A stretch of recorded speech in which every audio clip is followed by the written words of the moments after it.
What's going on, Jerome's? As we know, Kevin O'Connell is the man. Like, he is the quarterback whisperer. He and JJ McCarthy, a long time, are going to coagulate and do really fantastic quarterback / head coach / play caller stuff. And he is the reigning, defending NFL Coach of the Year. I should have won in 2022 as well, but perfectly okay, right? And he, like we said, he is the quarterback whisperer. The Kevin O'Connell Center for quarterbacks who can't throw good and want to learn how to do other stuff good too. Hey, Anthony Richardson and or Caleb Williams, see in a couple years to back up JJ. It's going to be good, man. And, of course, he's on that grind all the time. That's what we know. Long story longer.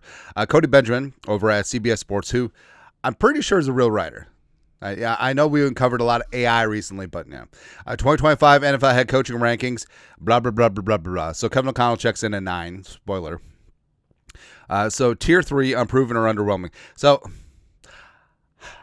I don't like that they count this down like Dick Clark's Rocket New Year's Eve, whatever.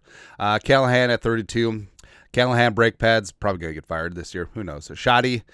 I actually feel for Shoddy. I feel like I'm glad that he finally got a shot. I don't know if the Cowboys is the right job, but it's all right. It's all right. Frankly, Shoddy should have gotten a head coaching job after his time with the Jets, getting Sanchez to win 4 playoff games, which is kind of crazy. Dayball, he's gone. Kellen Moore, whatever. Where Kellen, I understood why Kellen took this job because there's only 32 of them, but he's got to ride out a bad season. Like, the Saints are going to be biblically bad this year, and for that we thank you. Aaron Glenn, 28, that's too low. Love me some Aaron Glenn. Raheem, yeah, got to do something this year, man. Liam Cohen, Duval, whatever. Stealing Grant Dinsky.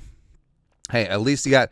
Oh, first off, you need to bench Trevor Lawrence and put in a guy, Nick Mullins, because, hey, he's thrown for 400 yards and he's thrown for 4 touchdowns. Don't know to which team. That's it.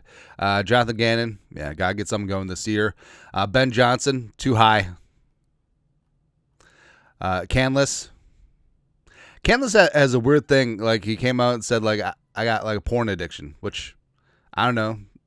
Seems to be a weird thing to bring up unprompted, but I don't know. Hey, Bryce Young, don't shake that hand. Yeah. Shane Steichen, whatever. I feel like the Colts, I feel like Steichen is going to get fired during the season. We'll see. Mike McDonald. So I like what they're doing with the defense offensively. Even though they drafted Zabel, I don't trust that offensive line. I think this could be a tough year for our guy Sam Darnold, as well as Walker, Charbonnet, etc.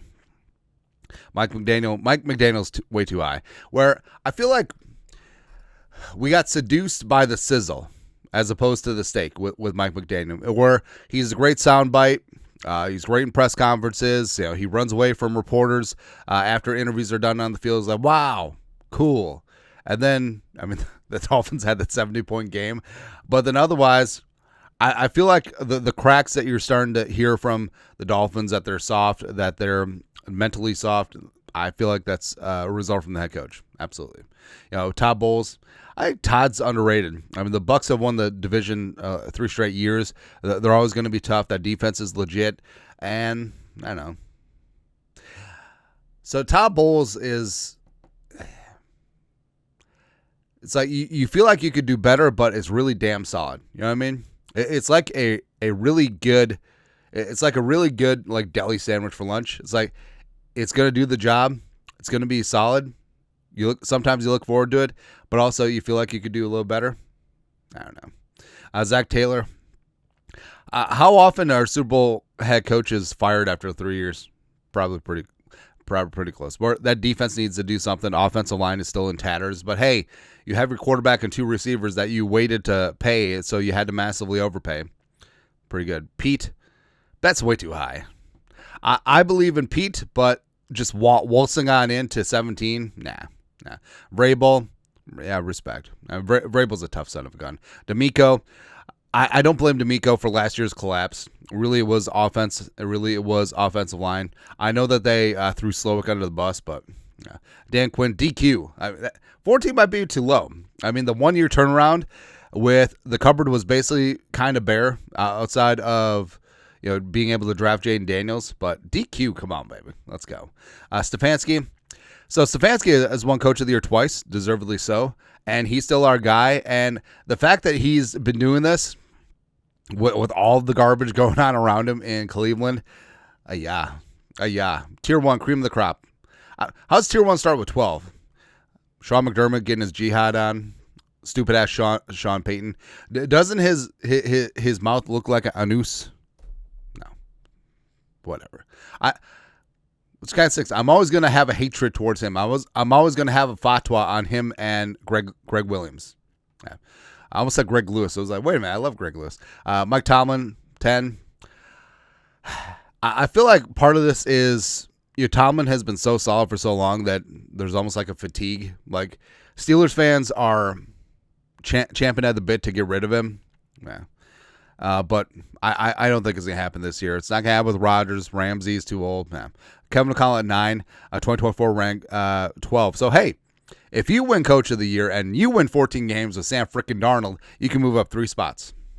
That's great. But, the 0-2 in the playoffs, we need some work on that.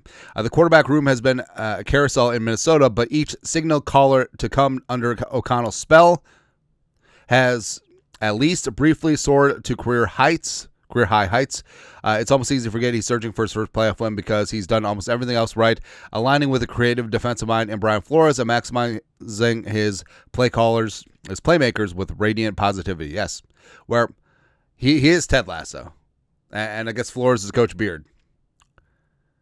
Is Coach Hat Nate? Oh, I know who's a coach. Oh no, Wes Phillips is Nate.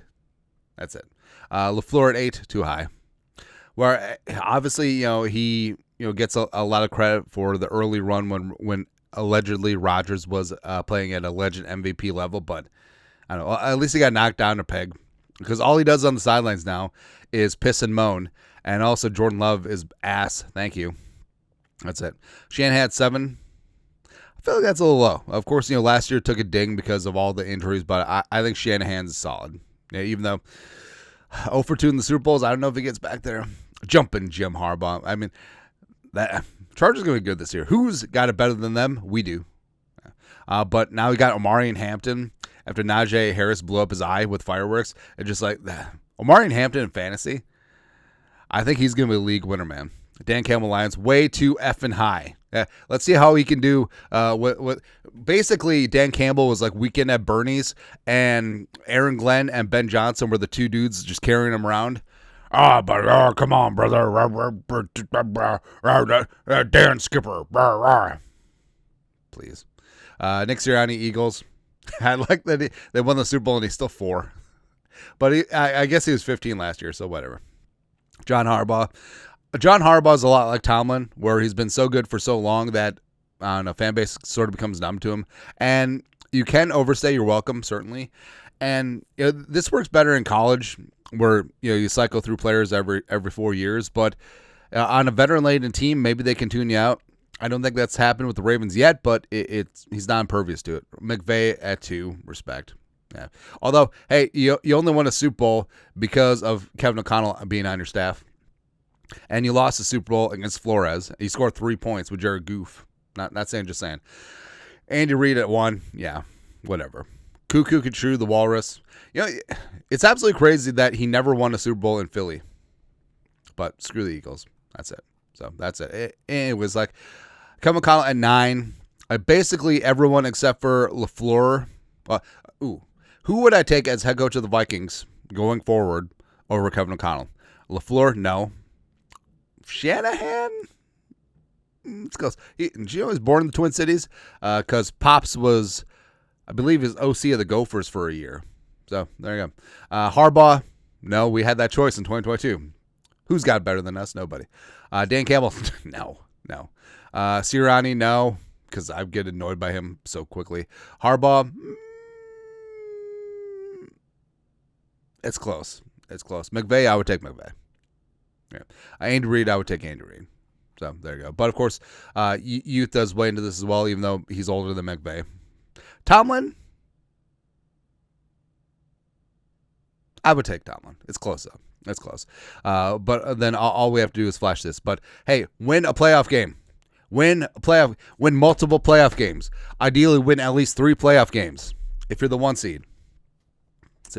That's it. Anyways, your thoughts are thoughts. CBS Sports ranks Kevin O'Connell as the number 9 head coach in the National Football League. Let us know your thoughts, our thoughts, comment section. You guys are the best. You know what to do. Skol, production value.